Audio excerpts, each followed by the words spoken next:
A company claims that its consumer product ratings have changed from last year to this year. The table shows the company's product ratings from the same 8 consumers for last year and this year. The population is normally distributed. At alpha equal to 0.05, is there enough evidence to support the company's claim?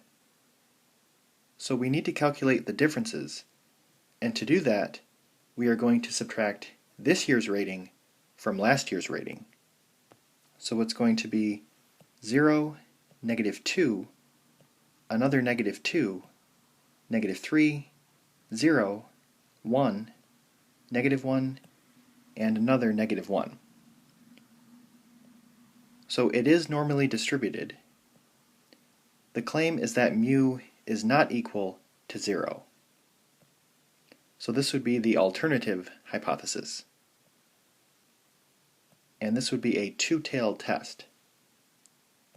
The null hypothesis is that mu is equal to 0.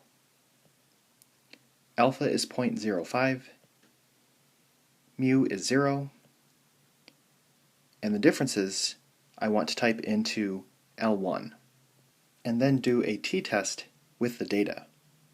So I'm going to press Stat, and then select Edit, and then type the list of differences into L1, and then quit out. Press Stat again, go over to Tests, and then select t-test. Make sure that the input is set to data. Mu is 0, the list is L1, the frequency is 1. This is a two-tailed test, and then we press Calculate. So t is equal to -2.160, and the p-value is 0.0676. And our picture looks like this. So the p-value is greater than alpha, which means we fail to reject the null hypothesis.